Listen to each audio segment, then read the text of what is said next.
자유개혁자 마틴 루터가 이런 말을 했습니다. 갇힌 자만이 자유롭게 되고 가난한 자만이 부하여지며 약한 자만이 강해지고 겸허한 자만이 높은 곳에 축혀 앉혀지며 비난한 자만이 채워지고 아무것도 아닌 자만이 그 무엇이 된다.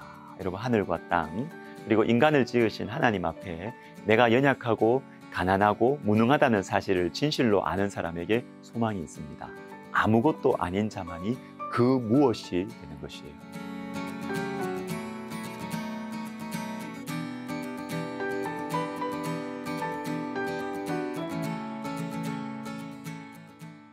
로마서 1장 24, 26, 28절에는 하나님의 진노가 구체적으로 어떻게 나타나는지 나와 있습니다. 그러므로 하나님께서 그들을 마음의 정욕대로 더러움에 내버려 두사 그들의 몸을 서로 욕되게 하게 하셨으니 26절 이 때문에 하나님께서 그들을 부끄러운 욕심에 내버려 두셨으니 곧 그들의 여자들도 순리대로 쓸 것을 바꾸어 영리로웠으며 28절 또한 그들이 마음에 하나님 두기를 싫어하며 하나님께서 그들을 그 상실한 마음대로 내버려 두사 합당하지 못한 일을 하게 하셨으니. 자, 내버려 두신다라는 말씀이 3번이나 반복되고 있습니다. 하나님의 진노가 우리에게 어떻게 나타나는가? 우리의 마음의 정욕대로 더러움에 내버려 두십니다. 부끄러운 욕심에 내버려 두시고 우리의 그 상실한 마음대로 내버려 두신다라는 것입니다. 예전에 제가 새벽 기도 오면서 교회로 가는 길에 도둑고양이를 마주친 적이 있습니다. 가끔 있었죠. 근데 어느 날 이상한 생각이 들었어요. 이 도둑고양이들은 저를 딱 보면 숨거나 벽을 타고 싹 올라가요. 근데 저는 그게 좀 이상했습니다. 저 녀석 속에 야수의 본성이 조금이라도 남아있을 텐데 왜 나를 피하지? 만약에 저 도둑고양이들이 나에게 달려들면 어떻게 할까?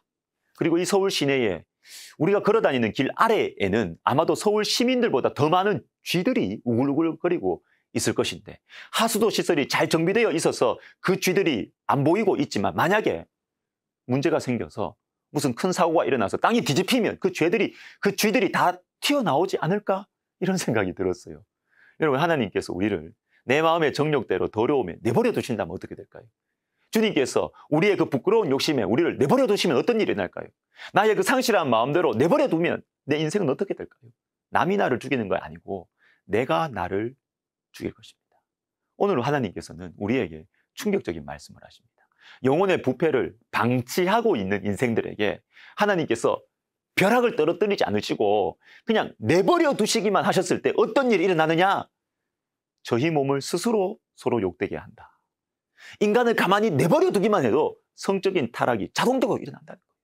그리고 모든 불의, 추악, 탐욕, 악의, 시기, 살인, 분쟁, 사기, 악독을 행하고 수근수근하고 비방하고 하나님을 미워하고 능욕하며 교만하고 자랑하고 악을 도모하고 부모를 거역하고 우매하고 약속을 지키지 않고 무정하고 무자비한 사람이 됩니다. 내버려 두기만 해도. 사랑하는 여러분, 사람이 하나님의 집에 그 은혜의 통치를 거절하고 스스로 부패해지기로 작정했을 때 하나님의 진노가 임합니다. 그 진노는 하나님의 내버려 두심으로 나타났는데 그 결과가 바로 이런 것들이라는 거예요. 잠잠하던 도둑고양이들이 나를 덮칩니다. 우글거리던 쥐들이 다 튀어나와서 나의 삶을 파멸로 몰아가게 되는 것입니다. 하나님의 말씀을 듣고 순종하는 것이 때로는 답답하고 귀찮게 여겨질 때가 있죠. 그러나 여러분, 하나님의 말씀과 아무 관계없이 살아가는 것, 이 내버려 두심 자체가 고통이고 재앙입니다. 신명기 10장 13절 내가 오늘 내 행복을 위하여 내게 명하는 여호와의 명령과 규례를 지킬 것이 아니냐. 하나님께서는 우리의 행복을 위하여 말씀을 주십니다. 당장은 귀찮고 부담이 되어도 하나님의 말씀을 따라 살아가는 것이 여러분 축복이에요. 내 행복을 위하여, 내 행복을 위하여. 마태복음 6장 19절과 20절을 읽어드리겠습니다.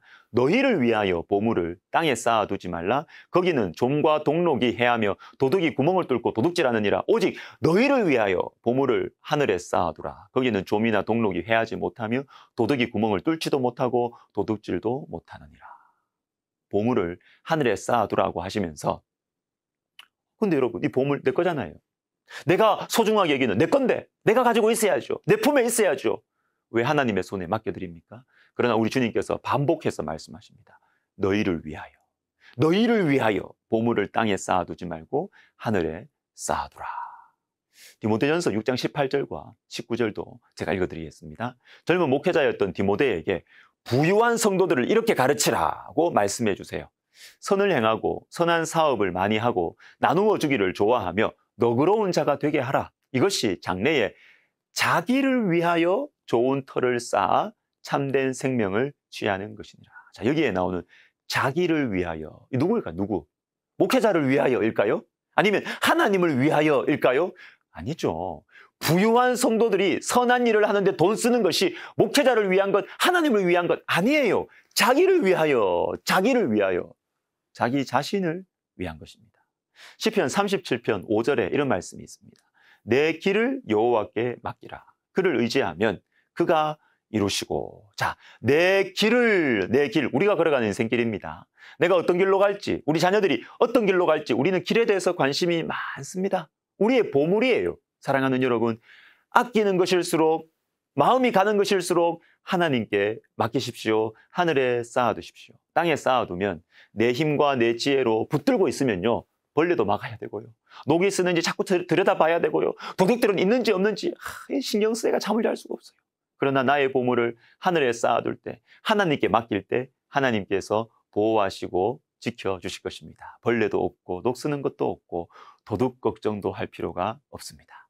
내가 소중하게 여기는 것을 하늘에 쌓아둘 때, 즉 하나님의 손에 맡겨둘 때 풍성한 열매가 맺힙니다. 우리 주 예수님을 생각해 보십시오. 예수님은 가장 귀한 보물인 자기 생명을 하나님께 맡겨드리셨습니다. 나의 원대로 마옵시고 아버지의 원대로 되기를 원하옵나이다. 아버지, 내 영혼을 아버지 손에 부탁하나이다. 그 결과 저와 여러분이 구원을 얻었습니다.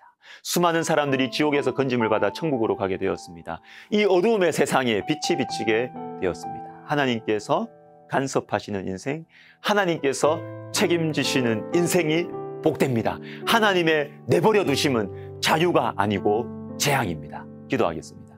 하나님 아버지, 우리가 지혜로운 마음을 가져서 하나님의 말씀의 통치를 벗어나는 것이 자유롭다고 하는 이 미련한 생각에서 벗어나서 우리의 행복을 위하여 주신 하나님의 말씀에 따라 말씀을 묵상하고 말씀에 따라 살아가는 우리가 되게 하여 주옵소서. 예수님의 이름으로 기도하옵나이다. 아멘.